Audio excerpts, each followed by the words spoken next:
retired Nancy Dakin is a 30-year Air Force and Air National Guard veteran who retired in 2019.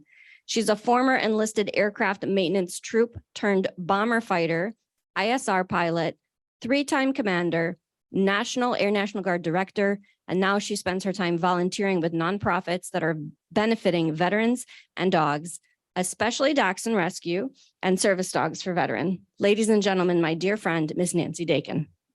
I read an article once by a famous philosopher, Reba McIntire, who said to thrive in life, you need 3 bones: a wishbone, a backbone, and a funny bone. And I think it's absolutely true. Not the part about her being a famous philosopher. Obviously, she's a country music legend. But I think it's very important that we follow her advice. Now, the wishbone doesn't mean you just sit around and wish for things to happen, right? A wishbone allows you to dream, to set goals, to set milestones to achieve those goals. And our dreams change. What you dreamed as a child isn't necessarily what you dreamed for as a teenager or as an adult. So sometimes we change our dreams and goals, and sometimes they're changed for us based on circumstance or just life happening, right? Well, I was an Air Force pilot, but I never dreamed of being a pilot. In fact, some of my peers have said things like, I've wanted to be a pilot since the time I could walk. Or I went to an air show once and I saw those airplanes flying and I knew that's what I wanted to do when I grew up. Okay. Or some people had a family member that was in the military, flew airplanes, and they wanted to follow in their footsteps. That's all great. None of that is true for me. In fact, I had never even heard of an air show until I was already in the military.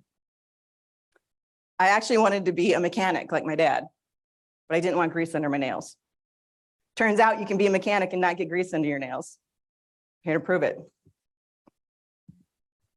So I didn't even dream of being in the military at all. Not as a teenager, not as a young adult. So at the age of 20, I enlisted in the Air Force on a bet from my sister. She bet me I would get kicked out of basic training before I finished. Well, I made it through basic training and I got the best job in the world. I got to work on B-1 bombers. I didn't even know what it was. I had to call my sister and ask her what it was. I had no idea, but it was amazing. I loved this job. I got to do avionics and mechanics and it was incredible. But I was stationed in West Texas. Right, not incredible, hated it. And what is a 21-year-old going to do in West Texas? Right? So I took college classes in my off time. And there's no such thing as coincidence, right? Well, one of my college professors, coincidentally, was a B-1 pilot.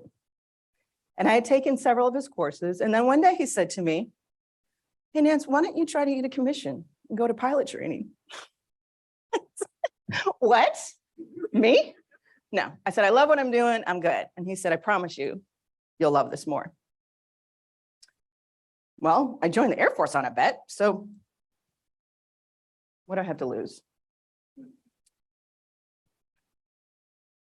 So it was 1991. And I marched down to the recruiter's office and I said, I would like to know the process to go to pilot training.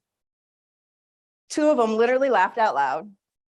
One told me, sweetheart, hell's gonna freeze over before you're ever a pilot. And I said, but why? They had all kinds of reasons. So they gave me 4 reasons.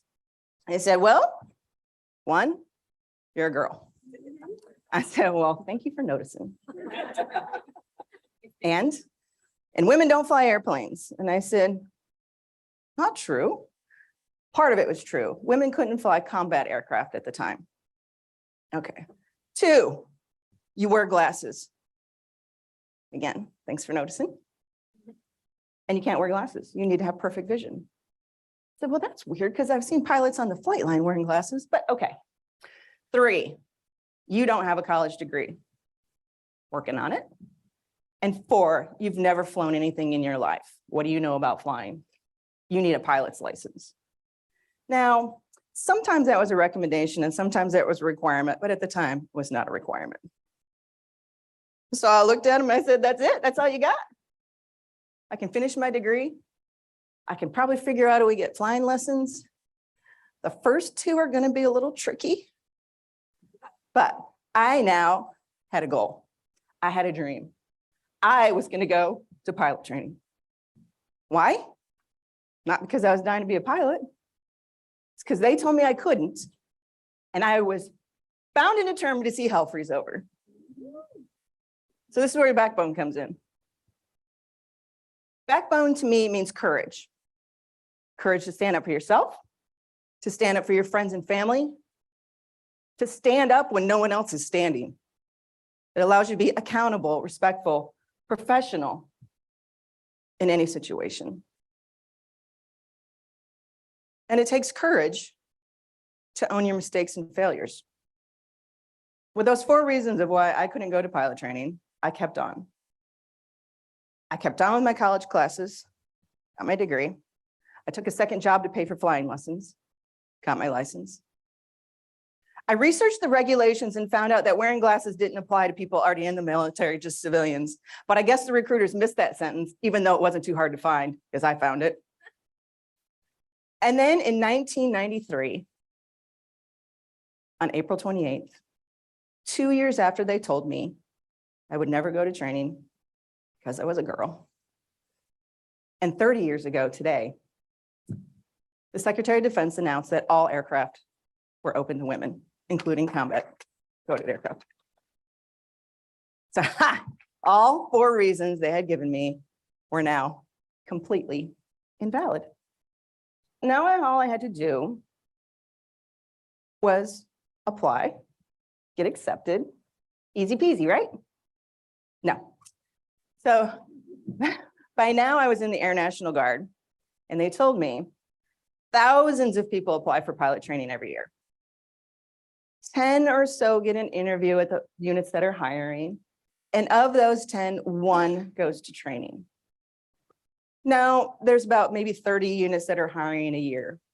So of the thousands that are applying, maybe 100, couple hundred get an interview, and maybe 30 get selected. So you're saying there's a chance. And that's when my backbone and my wishbone kept me going. The process was fairly long and arduous, with many ways to eliminate you before you even began. But 2 years later, it happened. I applied, I got the interview. I got the job. I was the one. And that is when all self-doubt and imposter syndrome set in. What was I doing? Careful what you wish for. You might just get it. So before I left for training, I was issued all of my flight gear. Helmet, flight suit, G-suit, boots, gloves, the whole thing. And I did what everybody else does, or at least I think it's what everybody else does. I don't know. I put it all on and I stood in front of a full-length mirror. And I felt very Top Gun. And then I felt very, what have I done? What if I fail? What if I humiliate myself? What if I get airsick, which was a very real possibility since I'd never flown anything like this before, and a very real way to get eliminated? But more importantly, what if the recruiters were right? What if? Well, I just had to go and find out, because you only get 1 shot. It was a year-long training program, has its ups and downs, but it's very difficult for a reason. So here's where your backbone comes in again. Did I make mistakes? Yes.